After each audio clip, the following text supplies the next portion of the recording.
While we have only seen a glimpse of the Pixel 7 and Pixel 7 Pro through official channels, leaks, rumors, and prototype devices have served up plenty of details about what's to come. Expect to learn more about the upcoming handsets throughout the next few weeks, but for now, here's everything you need to know about the Google Pixel 7 and Pixel 7 Pro. Last year, Google swung big with its design for the Pixel 6, giving the series a complete overhaul.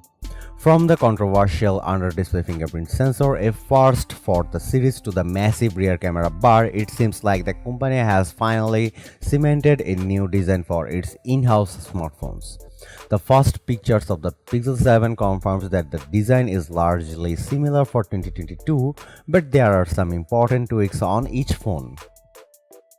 The visor-like camera stripe remains on the Pixel 7, but its cameras are changing it to a peel and dot cutout. The Pixel's glass rear camera bar has changed to metal, which was previously glass on the Pixel 6 series. We are hoping this camera change may mean less of an issue with lens flare in photos from the next pair of smartphones. There's less glass around the shooter itself. The two phones differ here, with the Pixel 7 sporting two cameras in a peel cutout, while the Pixel 7 Pro adds a third dot cutout to the mix. Colors differ between the two models and there are changes from the Pixel 6 range.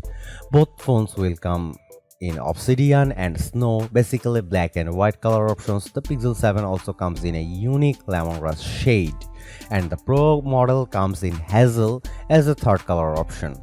We don't yet know if there will be any market limitations to each other. Leaks have suggested that the wave window along the top edge of the both models has been redesigned from the slightly transparent window we saw on the Pixel 6 Pro. Google's official images don't show this part of the phone, so I am unsure if it's true. A leaked Pixel 7 prototype put up for sale on eBay shows a cleaner, smaller window built into the metal rail of the smaller model, suggesting both phones will include the feature this time around. No carrier markup necessary. As for ultra-wideband support, a set of early FCC listings suggest it will remain a Pro Series exclusive for another year. If you have been interested in trying out digital carcase, this restriction is likely to be a disappointment. Apart from these changes, the Pixel 7 series seems to sport a similar design to the Pixel 6. It has a glass rear confirmed to be glossy just as the previous generation. The bottom edge features a USB-C port and the right hand edge is home to the power button and the volume rocker. The left hand edge is feature free apart from the phone's SIM tray. The screen is flat for the smaller model, curved on the other. We don't yet know anything about protection or an IP rating. Though it seems safe to assume it will line up with last year's phone. Thankfully, there is one major improvement: higher storage tiers will be available in more markets than last year. Whether or not the displays have been changed remains a mystery. Early reports suggested that the Pixel 7 and Pixel 7 Pro retained identical panels as last year's models, albeit with the later adding support for 1080p mode to save on battery life. However, a bricked Pixel 7 prototype revealed it was using a newer generation of Samsung's display, possibly setting up for some slight year-over-year improvements. We are still waiting on details on the display's refresh rates and other aspects, but we probably won't have all the details until the phones are in our hands. Thanks to some pre-production models, we are starting to form an idea about what the dimensions for both phones look like. The Pixel 7 seems to be both smaller and lighter than the Pixel 6, measuring in at 73.2mm wide compared to 74.9mm and weighing just 195 grams versus 205 grams on last year's phone. That 10 grams difference could be due to a variety of factors, but a smaller battery is unfortunately a possibility. That said, we will have to wait for specific numbers to leak out before making a judgment call. It's unclear if Google's new phones will use the same fingerprint sensor as their predecessors. Software updates have solved most of the Pixel 6 bugs, but the under-display fingerprint sensor has only improved a modest amount since it launched last year. Google is confirmed to be using a different sensor in the Pixel 6a, and early results seems to suggest it is faster than the one found in the Pixel 6. That bodes well for the Pixel 7 too. We don't know if that difference sensor will actually show up in Google's 2022 flagships. And speaking of reasons, the Pixel 7 could bring back the Hall sensor, something that would allow to flip covers to make a much needed return.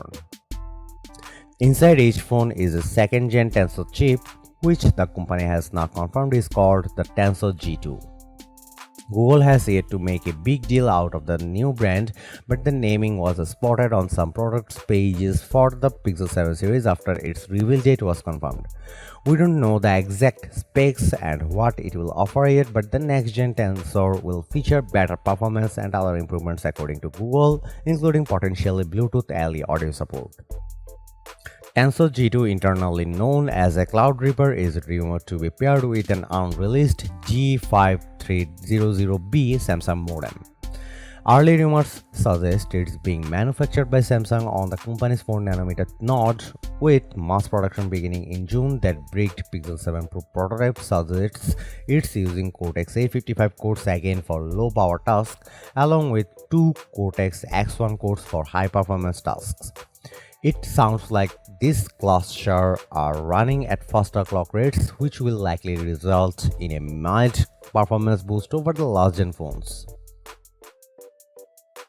Leaked specs list don't hold a ton of surprises as you'd expected. These are flagship phones through and through. Along with Tensor G2, look for 8GB of RAM in the smaller model and 12GB in the larger. As usual, Google has crammed a massive 5000 mAh battery in the Pro. Through the regular Pixel 7 holds its own with a 4700 mAh cell. Both are listed as supporting 30W fast charging, though it's possible that, like last year, this rating might not hold up in regular use. Finally, we should mention rumor of a third model codenamed Nails. This variant has popped up in rumors a couple of times over the last several months, appearing alongside other upcoming Pixel products like Google's Fast Wearable and its return to tablets. Right now, it remains unclear exactly what Lynx is. While some theorize it's a high-end model priced above the Pixel 7 Pro, think Pixel Ultra. Others think it could be an internal prototype for testing cameras and chips for future devices. Multiple leaks have suggested the camera technology will stick to the same as the Pixel 6 range. If that's true, expect 50MP f1.85 GN1 primary and 12.5MP f2.2 ultra-wide lenses on both phones. That said, it does sound like the Pro variant is switching up its telephoto sensor, opting for Samsung's GM1 over the Sony IMX586 found on last year's phones. According to recent leaks, it has less to do with a jump in quality. The two sensors should offer similar performance. Rather, this effort is to ensure photos look more consistent across the lineup of lenses, whether you are shooting with the primary GN1 or the telephoto GM1. As for the front-facing camera, there's good news for fans of the smaller, relatively speaking, model. An update to Google's camera app revealed some stats for the company's upcoming phones, especially highlighting support for 4K video recording using the selfie camera. It's something the Pixel 6 Pro was capable of, but notably the Pixel 6 was not. If that wasn't enough to convince you, we have since learned that both devices will use an 11MP Samsung 3J1 sensor. Allegedly, this change could bring improved face unlock capabilities to both devices, something backed up by recent reports.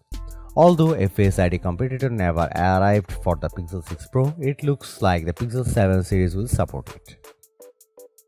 Google's annual Pixel launch has been not only one of the most anticipated Android phone events of the year, but it has also served as the perfect time for a major Android update to roll out to users.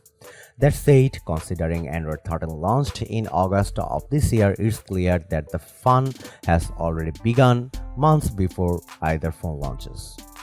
Whether or not Android 13 arrived alongside the Pixel 7 or 2 months earlier, as is what actually happened, doesn't really matter to prospective buyers. One way or another, these phones will come running the latest and greatest OS version when they land on store shelves. Still, improvements to Pixel exclusive features, at a glance camera tricks, and more are all but guaranteed to arrive with the phone. If Android 13 laid the groundwork for a subtle, secure update, it's the Pixel 7 launch that will introduce a ton of Google exclusive tools. Pixel flagships have always launched in October, and it seems like that pattern will continue for another year. Google has confirmed its Pixel 7 series will officially debut on October 6 at an event in New York City, with the whole launch being streamed online. Thanks to a video teaser, we also know pre-orders are officially set to start on October 6th, likely just after the event concludes. However, don't expect the phones to ship the week after. According to the most recent leaks, the Pixel 7 series likely won't hit store shelves on October 18th, 2 weeks after the announcement. As for the price of the phones, we finally have some clue as to what you will be spending at launch. The Pixel 7 is expected to cost $599 while the Pixel 7 Pro will run for you $899 according to leaked target listings. While it shouldn't come as much of a surprise that the Pixel 7 and Pixel 7 Pro are coming to the US, it sounds like these phones might be the biggest launch for Google yet. In addition to India, where a flagship Pixel device hasn't launched in years, the company has issued event invites in Denmark, Norway, Sweden, and the Netherlands. That brings the list of European countries where Pixels are available up to 10. It shows the growing success of Google's smartphone platform, even it's taken years to get there.